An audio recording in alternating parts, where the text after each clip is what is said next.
Okay. Allora, so thanks a lot to everyone for being here, and especially to our speaker today, Dr. Daniele Varsano.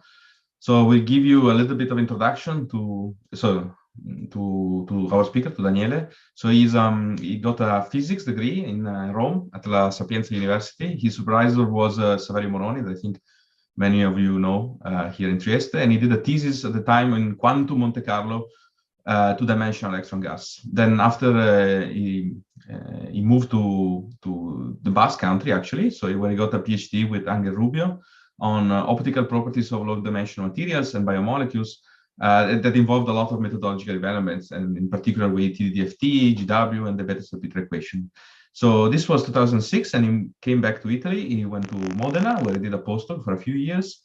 After that, he came back to La Sapienza as a research scientist, and later on, this was around 2013, he moved back to Modena as a permanent research scientist at the CNR, and more recently as a senior research scientist, still in Modena.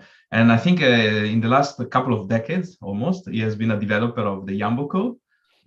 So he will probably show you a little bit of that today. And without further ado, please, Daniele, the floor is yours. And today we'll talk about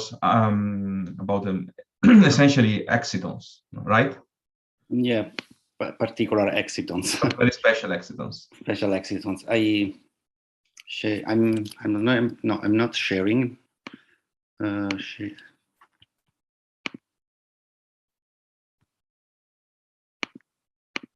Can you see my screen now? Yes, perfectly. Okay. So I thank you, Antimo, for the kind invitation. And sorry, I have the. Okay, I had the participant list here in the middle of the screen, but okay. So today I will talk about some theoretical and computational work that has been done mainly in Modena about a particular phase, a long-sought phase of matter named excitonic insulator, which is a phase that is made of excitons that spontaneously form at equilibrium. So it's a ground states made of excitons. And this is I cannot go forward. Sorry.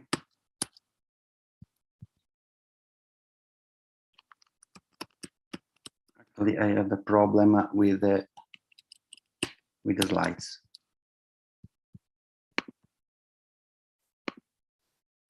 Okay, it seems solved. Okay, so this is the outline on my talk today. I will very briefly and schematically introduce what excitons are for the audience. If there is someone in the audience, it's not expert on the topic. Then I will describe what it is an exciton instabilities and this ground state I mentioned before, which is the excitonic insulator. And then I will show in more details a recent work we have done in Modena about bulk molybdenum disulfides when subjected to strong pressures, and I will show some evidence of the formation of this long-sought state of matter. And if there is time, I will go also through other systems that have been recently studied, both theoretically and together with experimentalists. So what excitons are, in very schematic and few time. So let's consider a huge class of material, semiconductor or insulators. I mean, we do classify these systems in base of how they can conduct electricity. So with some band scheme in both semiconductor insulator, we have occupied valence band and empty conduction band. I mean, semiconductor or insulator, it depends of the size of this gap. And I mean, if we shine light on semiconductors, we can promote electron from valence to conduction band and hopefully conducting electricity. Well, when you shine light on a semiconductor, what happens is that there is a state appearing just beyond the top of the conduction band that it's able to absorb light and it does not transport any current. So the explanation of this phenomenon was the topic of study of two prominent physicists, Frenkel, a Soviet physicist, and Vanier, a Swiss physicist, that addressed the problem in this way. I mean, when you promote an electron from the valence to conduction band, you have an electron in the conduction band negatively charged that left behind itself in a hole in the valence band, and you can imagine that these two quasi-particles do interact. They do interact with a Coulomb potential. I mean, you have two opposite charge particle, which is screened anyway in the material. So this is W, the screened potential. So this is indeed the exciton. It was named in the 1931 by Frenkel, and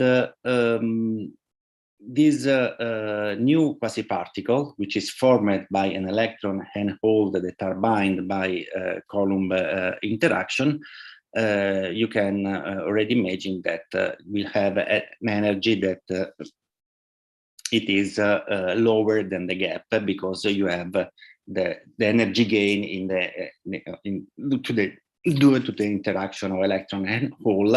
And this binding energy, it is indeed the energy needed to separate the two particles and to have a free electron and a free hole.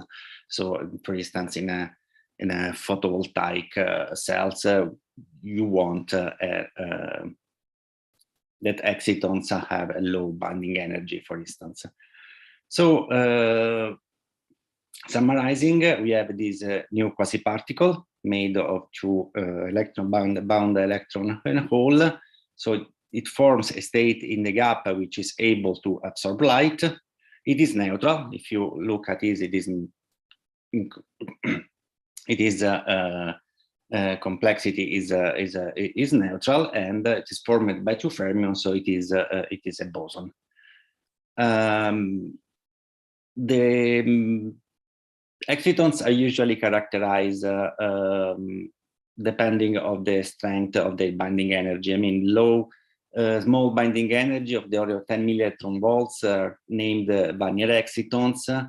Large binding energy exciton are named Frenkel exciton, and this reflects also in the localization of this quasi-particle. The localization, it means that if we fix an hole in our lattice, and then you have an amplitude, a probability to find an electron, and you have very localized exciton in the Frenkel case, and less localized in the case of the Vanier excitons.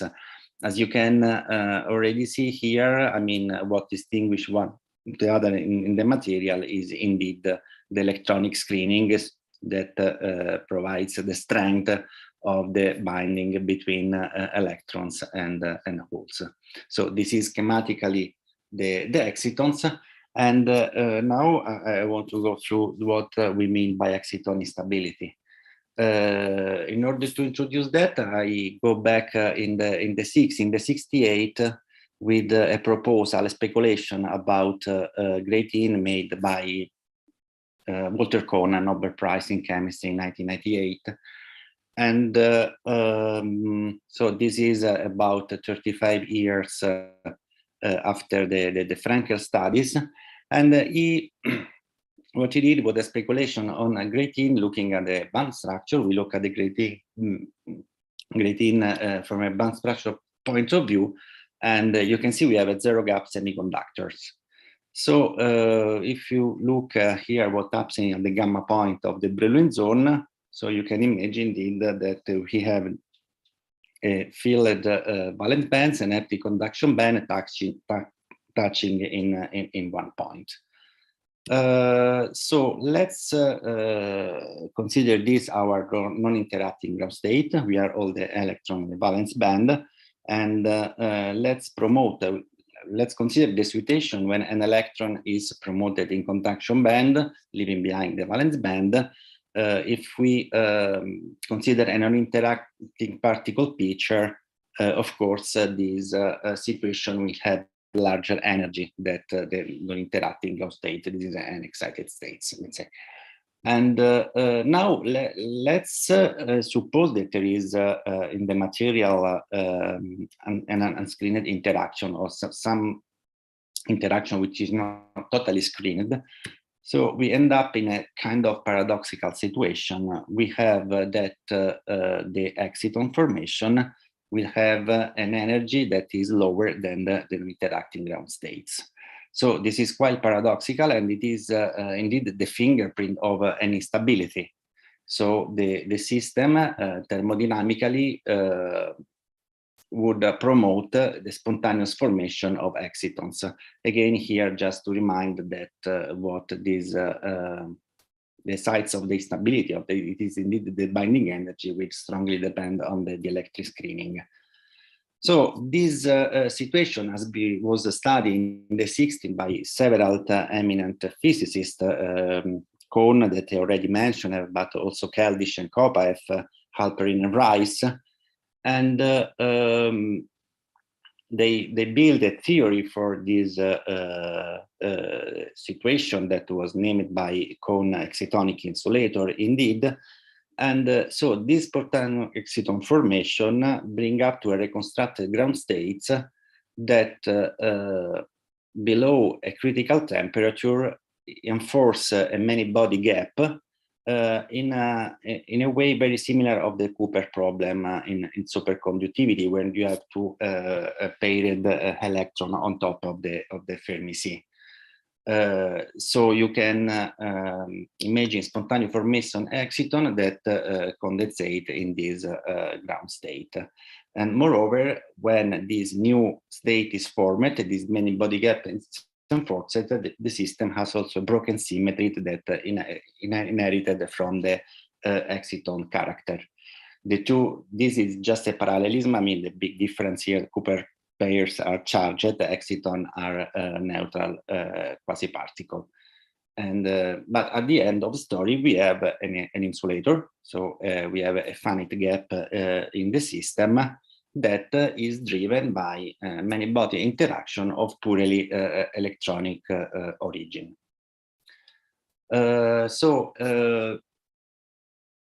Observing excitonic insulator is not an easy task. Indeed, there are many attempts to do that. And if you want to think about good candidates for realization of this state of matter, maybe we want to search I mean, we have different ways to look at it, but of course, as stated already several times, the electric skinning is a fundamental quantity. So, for instance, reducing the dimension with the idea that we have the interaction line spilling in the vacuum, so you have unscreened interaction in the system, would be favorable to the formation of an excitonic insulator, and also tuning the gap. I mean, we want essentially that our binding energy is larger than the gap. So also tuning the gap is a viable way. And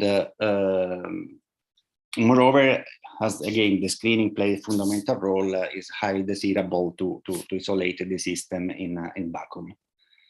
So what I will talk about is this recent study where we have studied a back system here, the molybdenum disulfide, but subjected to very high pressure that allow to tune the gap of the system. So this is the structures of the bulk molybdenum disulfide. We have an hexagonal structure and I mean, with layers weakly interacting each other. And this is the band structure. This is already calculated at a reasonable pressure.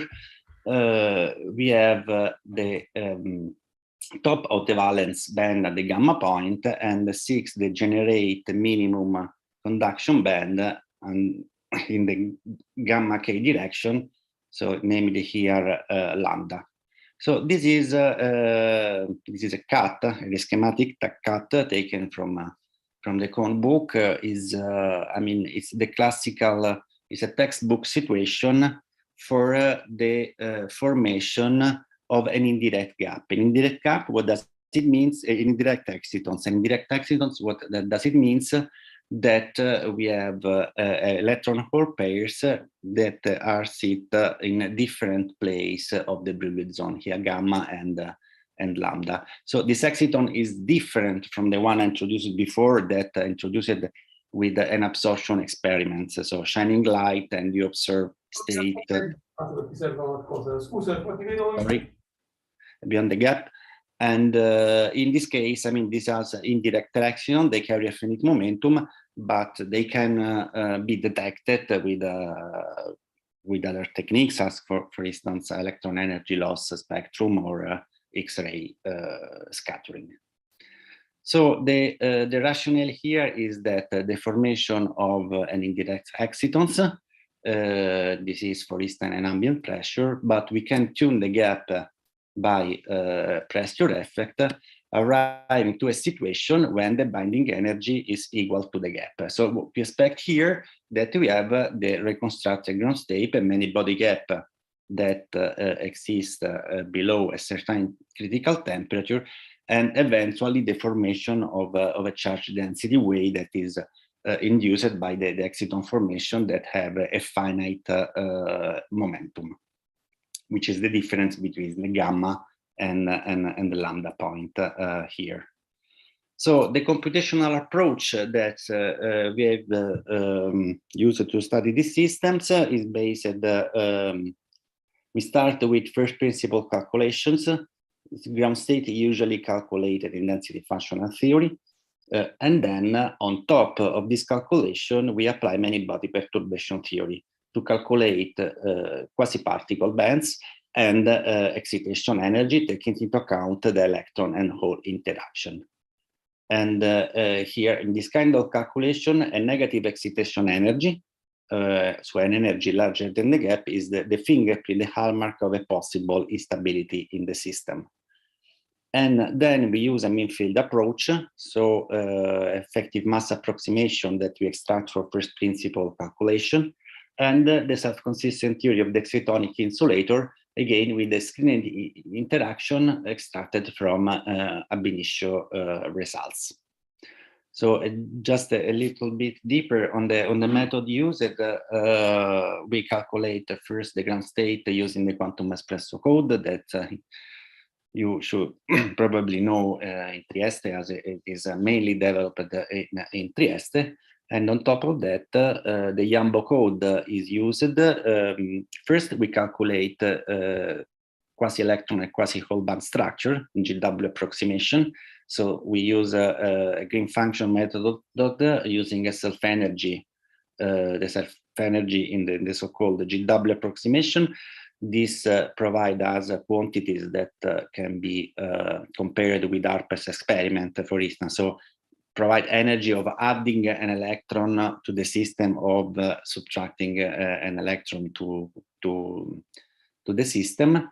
This is done in G naught W naught approximation. It means we do not do self-consistency here. So what we obtain here are the accurate energies, and we rely on the approximation that the Coulomb wave function are good wave function. And then the exciton, or if you want the absorption of light, or just the existence of the excitons, is calculated solving the Salpeter equation. The Salpeter equation is an effective two-particle Schrödinger-like equation, where in the kernel we do have the this term here that indeed it is the screened interaction, it's a time-dependent screened Hartree-Fock. We have a screened interaction between electron and hole. The results of this, the solution of this equation provide us excitonic wave function. So it is a two-particle wave function. So we have the coordinate of electron and hole, and it's built as a mixing of the Coulomb transition.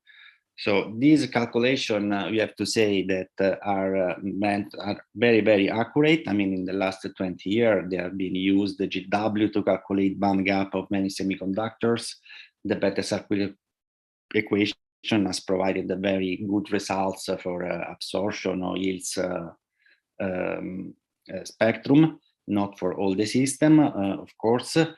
But it's a very accurate. On the other hand, is a very cumbersome, computationally cumbersome technique. So high performance supercomputers are needed to perform this kind of calculation. So now I'm back to our system. We were somehow inspired by a work done in the group of Tosatti in 2013, where they studied the bulk MOS2 under pressure by density functional theory and also metadynamics to explain what was known by Raman experiment, for instance, that under pressure we have a structural transition between this stacking conformation, the 2HC conformation of MOS2, that at a critical pressure or about 20 gigapascal, we can see here the experimental data of the lattice parameters. I think this is X-ray diffraction with the computed structural parameter for this other stacking motif, 2HA, that consists in a sliding of a plane with respect to the other. Beside this structural transition, what happens with pressure, I was mentioned before, is the closure of the gap. Here is the calculated band structures for both phases, 2HC, the one that's stable at room pressure, and this is the 2HA.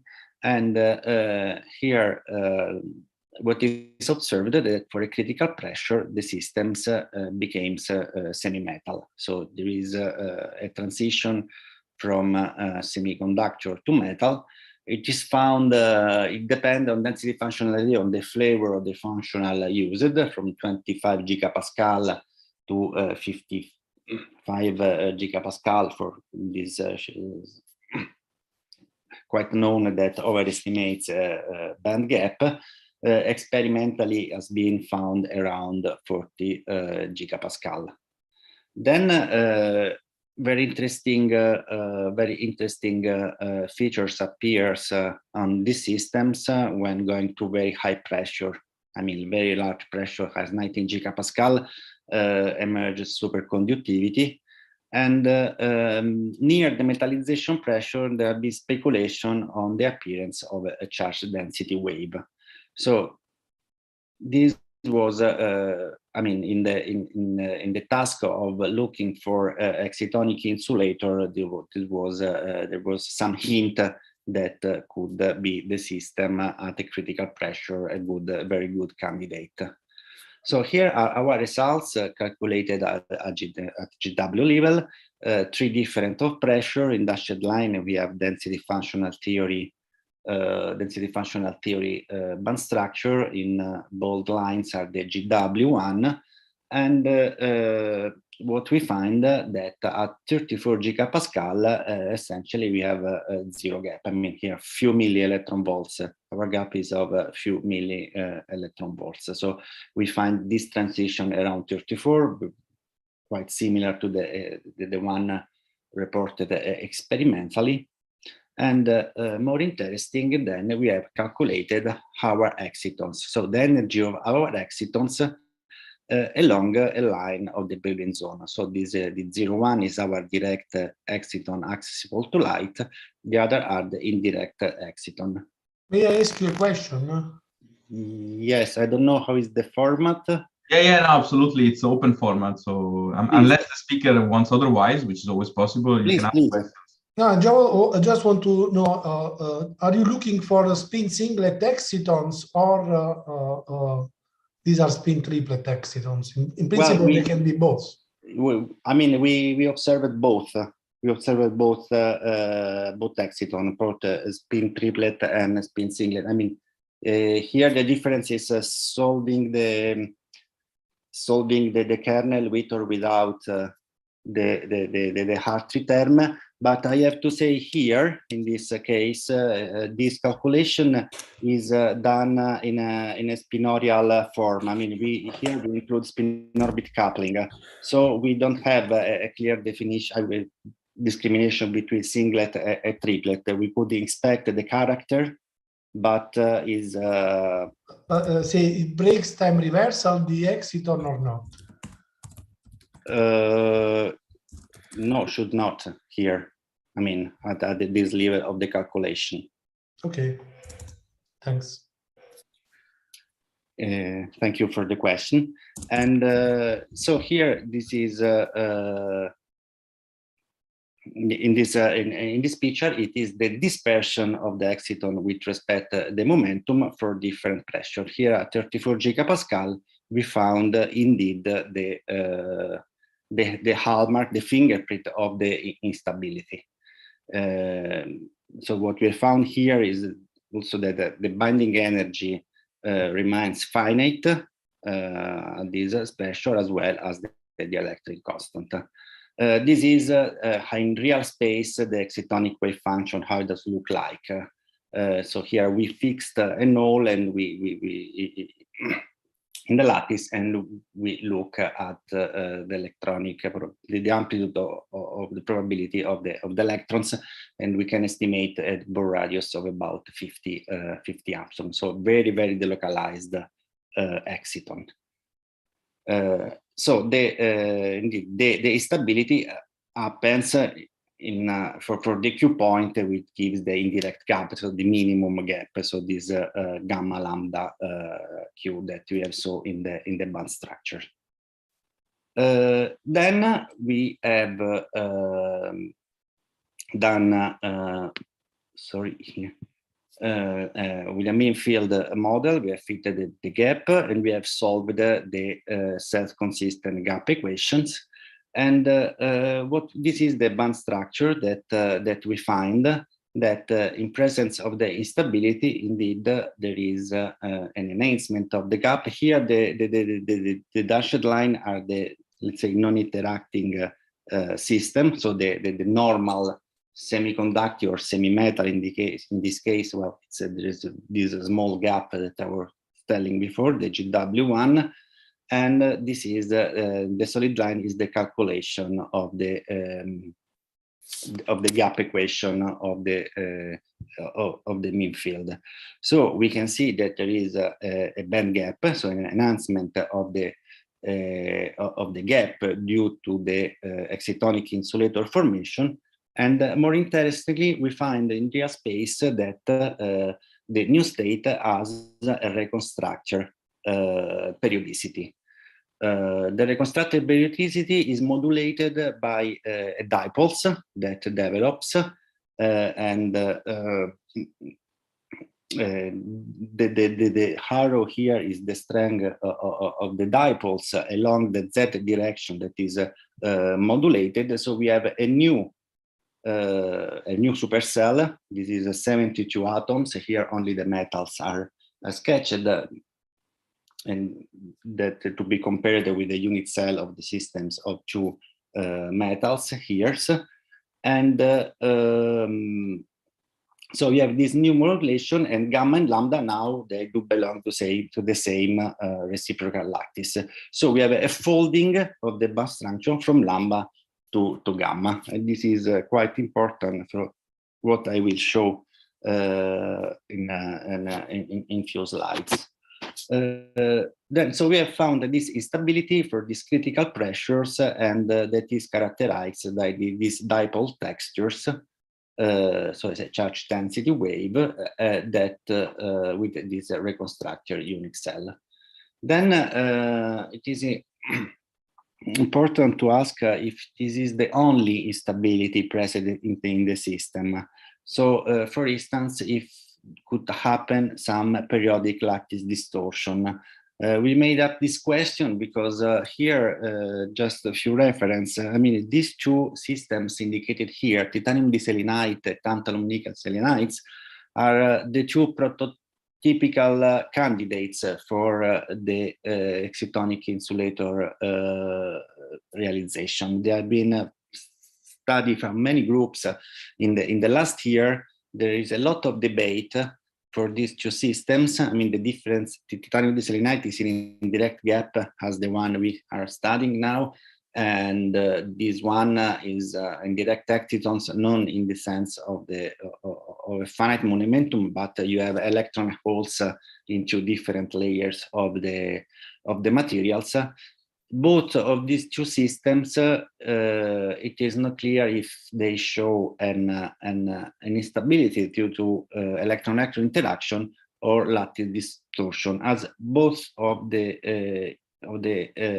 instability are present, and it's not an easy task to understand quantitatively which come first. So for these reasons, also for this system, we studied here the phonon dispersion in order to individuate eventually lattice distortion. This is the phonon spectrum at 0 gigapascal. This is at the critical pressure. We don't find any instability, but this was very recently also confirmed by X-ray diffraction, where I mean, in a large range of temperature up to 78 gigapascal, no structural distortion are found. So this is the scenario. And here I want to come to some experiment. This is a Raman experiment done in 2018, where it can be seen that there is a Raman peak appearing around 35 gigapascal at low temperature. We did Raman simulation on our system. I mean, in his not in the insulator phase, but in the normal phase, and we can reproduce very well this part of the spectrum. But there is no evidence of any of this peak at this peak at 170 centimeters (-1). Here we cannot find any trace. So I mean, this is a very peculiar fingerprint of the system. And here, if we can see the intensity of the peak that appear at 34 gigapascal in function of the temperature, we can see that it starts around 100 Kelvin, and then there is a plateau here around 70 Kelvin. Well, this picture we are tempted to compare with our phase diagram, where we have our conventional semiconductor, the semi-metal, and these low windows, small windows of pressure, where this phase of the excitonic insulator exists. Here in this at this pressure, it persists up to 60 Kelvin.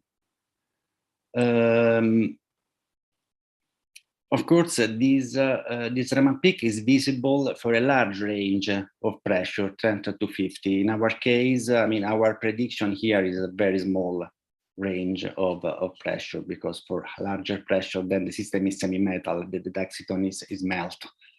But this experiment is done on powder, and very recently Goncharov showed that for what concern the structural transition between the two phases, that in powders extend for about from 20 to 50 gigapascal. When done on single crystal, here the range also is very small, is about 5 gigapascal, this window. So it would be very interesting to have measured this Raman measure on single crystal. At the moment, they are not yet available. And this Raman fingerprint, I mean, we postulated that indeed there is a phonon with similar energy of the experimental one. It's located, I mean, our calculation is about 160 centimeters at -1. And I mean, here lambda in the excitonic insulator phase, it is folded gamma, so it could be Raman active. These are the displacement vectors in the reconstructed cell. We can see an oscillation in the zeta direction. I mean, that is compatible also with the dipoles that we have found in the excitonic insulator phases. So this could be indeed the fingerprint of the existence of the realization of the excitonic insulator. So in order to conclude here, this part of the talk, first principle Emil field approach, I mean, carry to the evidence of an ideal excitonic insulator phases between the semiconducting and semi-metallic phase in bulk merged two. Ideal here, I mean that it is purely due to electron-electron interaction. I mean, no lattice distortion, no pair distortion, no other mechanism. The reconstructed ground state as a superstructure related to the in-plane modulation of the electric dipole along Z. And I mean, we found a net correspondence with the Raman peak that appears at low temperature and high pressures in Raman experiment. I have to say that preliminary experiments, the X-ray scattering at this moment at SRF, I mean, very preliminary experiment have been done, and we are waiting for the outcome. I don't know how much time I still have, but I wanted to. It's 45 minutes typically, Daniele. So we started past 5. You still have at least well 7 or 8 minutes, even 10. Okay. Thank you. As you wish. Okay, so I want to show some results on another system. In this case, is a monolayer of a TMD, tungsten telluride. Tungsten telluride is a family of TMD. The monolayer exists in what is called the T prime phase. So this is the 1H phase, the hexagonal one. There is the polymorph 1T phase that is a rhomboidal, and this is metastable. Two metal atoms that shift and form this zigzag chain along the y direction. Why these systems are interesting? I mean, they attracted a lot of attention, this prime TMD, because it has been shown here. This is the group at MIT. This is a theoretical work that they developed.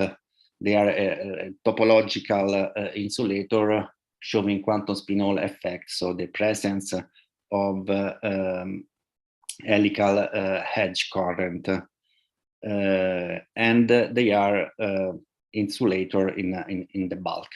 And this has been confirmed. There are several experimental evidence of this feature of the systems. About the nature of the gap of the bulk, I mean, we are not talking about the edge here. We have a maximum valence band at gamma, and here we have a minimum in point lambda between gamma and X. Calculation as the one of this work claim it is calculation DFT. It is a semi-metal that depends really on the functional. Other says that there is a small gap. experiments point to be points that indeed there exists a small gap. Harper's measurements are blurred. I mean, here in this figure, the bold line is done on purpose because was not totally clear the nature of this gap, if it exists and what's the nature. And here I want to report some experiments of our collaborator at the Washington University in Seattle, in the group of David Cobden, that with this very nice experiment measured the bulk current on the sample in function of the temperature and on the doping of the systems. And we can see here two interesting features. So first of all, we have that at neutrality point, so at zero doping, we have here we have a line. I mean, in function of the temperature, we have that it is an insulator up to 100 Kelvin, then it starts to conduct. And in function of the doping, we can see that it starts to conduct only after a critical density of carriers. And moreover, we can see if you look at the conductance for different doping in function of the temperature, we have a clear crossover from a semiconducting behavior to a metallic behavior. Well, this picture, this data cannot be explained in using a non-interacting particle model. I mean, you cannot reconcile this picture, you cannot reconcile this V-shape, while it is possible if we assume that there is the formation of an excitonic insulator in this tangent tellurite. And here, for completeness, independent research with different technique arrived to the same conclusion in the group of Sanfeng Wu in Princeton, and there is also news and views in the same issue. And here we did our calculations. Here, this is the band structures that we calculated. This is DFT band structures done with a hybrid functional. Essentially, we consider a system. I mean, the nature of the gap is unknown. It's not easy to make a predict. I mean, it's very variable in DFT. So this is tuned to have a very, very low gap. Importantly, the calculation of the excitons show that it is unstable on the formation of excitons of every Q. I mean, the minimum is in concomitance of the indirect gap, so in the lambda point.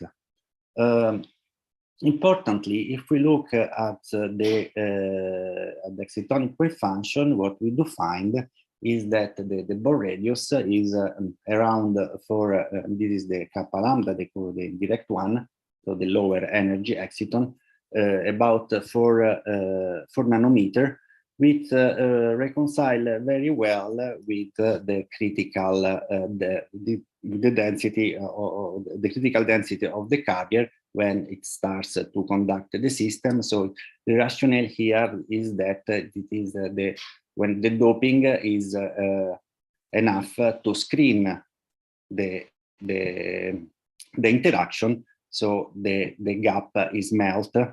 So it's melted in because of screening after a certain critical density of carrier. Of course, its gap is melting temperature above a critical temperature. So I would, I don't know if still, okay, I will not talk about this. You have time if you want, so don't worry. Okay, so I would skip this. I mean, this is another study that we have done on T prime MOS2, but here there are no experiments. The system is not very easy to synthesize. It's not stable in the T prime phase.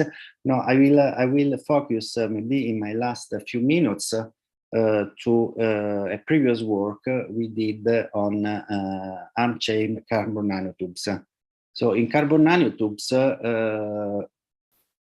in the arm-chain one, which are nominally metal, I mean, experiments always show that it exists a gap. The nature of the gap is not, there are many prediction, many mechanisms to explain the gap, so conjugation maybe, or also Peyer's distortion have been addressed by several groups.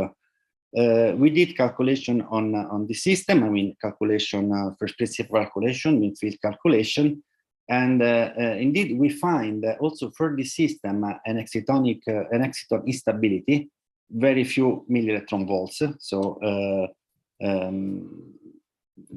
at the verge of the precision of the calculation, but interesting here, I mean, this is the exciton transition density that we calculated. So we found the broken symmetry of the system, that it is a broken symmetry of the AB lattice of the nanotube.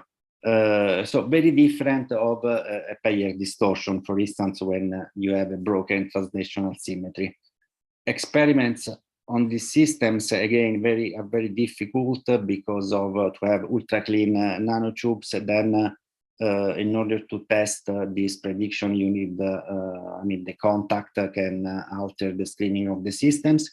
But with in collaboration with Sandro Sorella in Trieste at CISA, he performed a very precise calculation based on quantum Monte Carlo, both variational Monte Carlo and diffusion Monte Carlo, and he scrutinized these two possible scenarios, so a broken symmetry of the lattice and the broken symmetry in translational broken symmetry. These are the calculated point in function of the number of atoms of the systems, and this is the fit in the thermodynamic limit. And what he observed that this AB symmetry, broken symmetry, survive while the translational symmetry is nearly zero.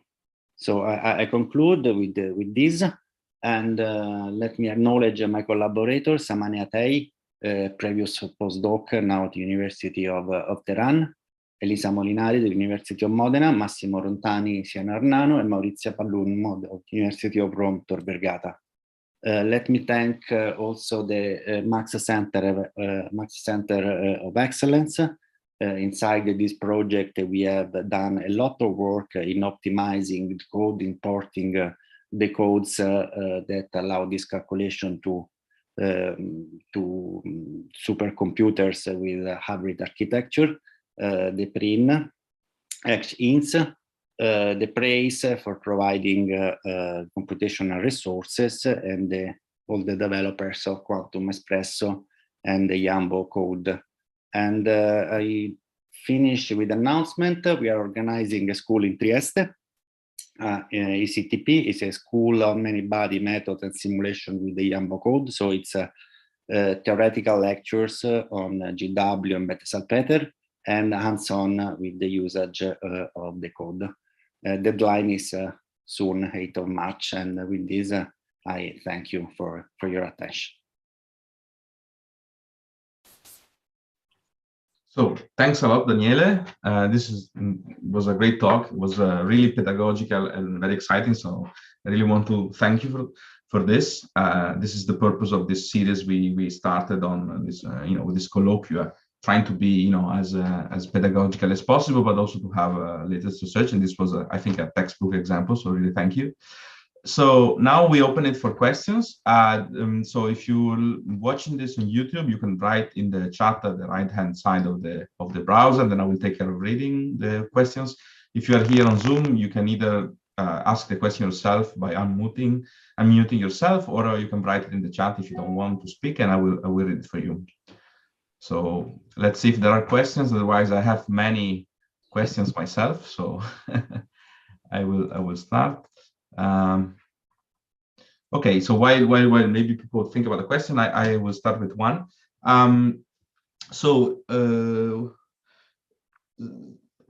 Talking about this tungsten ditelluride, which is a system that I ended up studying myself quite a bit, and I'm also studying it now for different reasons. You mentioned at some point that the V-shaped curve that they see with the scanning tunneling spectroscopy it means that this cannot be explained with an independent part of the picture. And I didn't really follow that.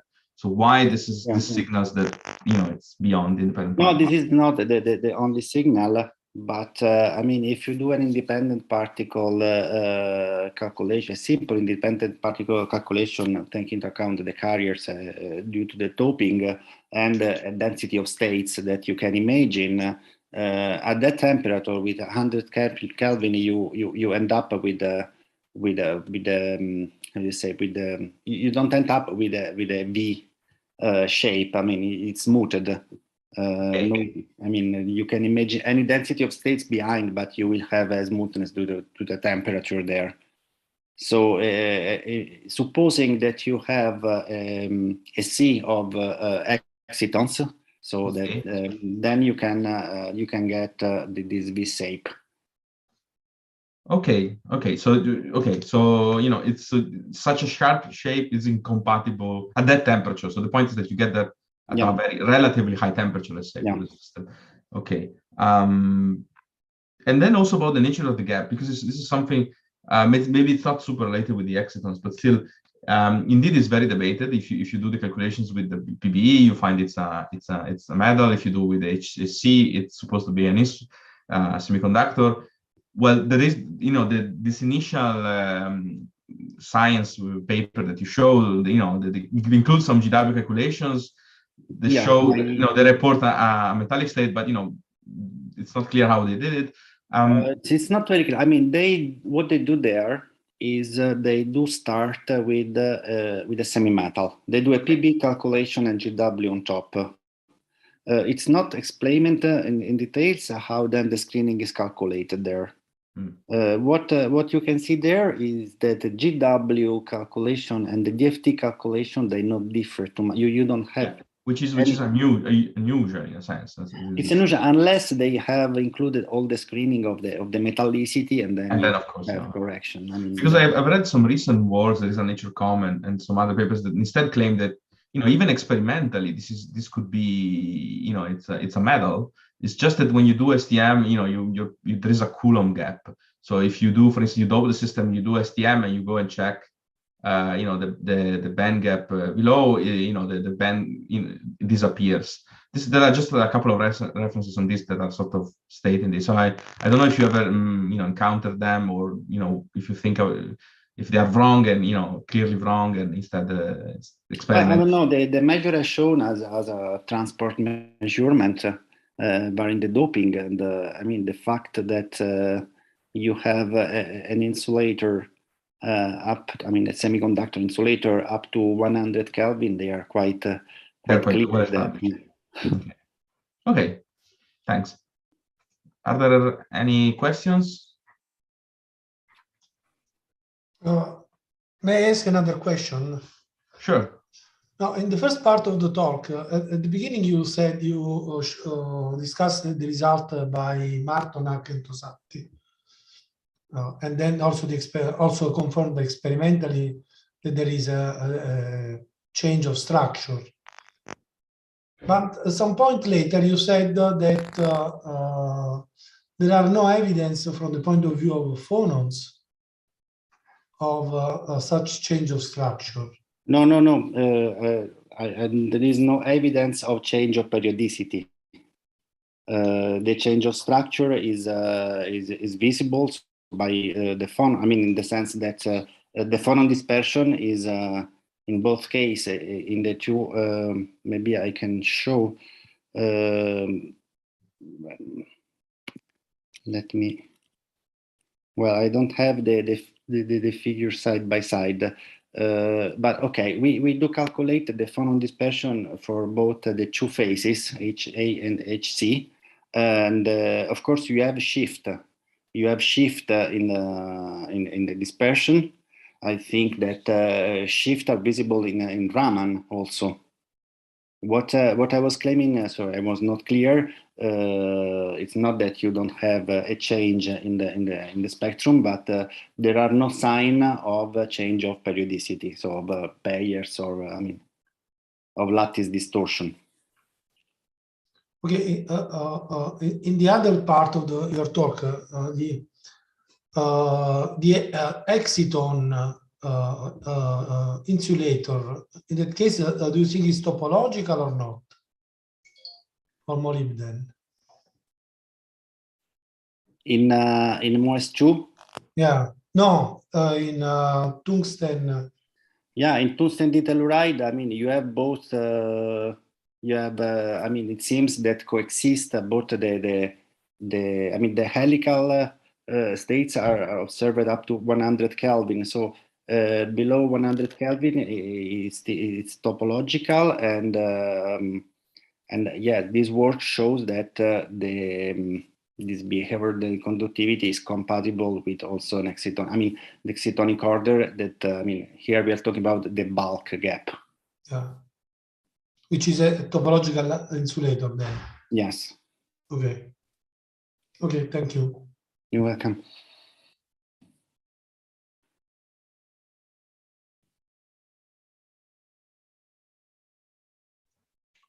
Okay, any other questions?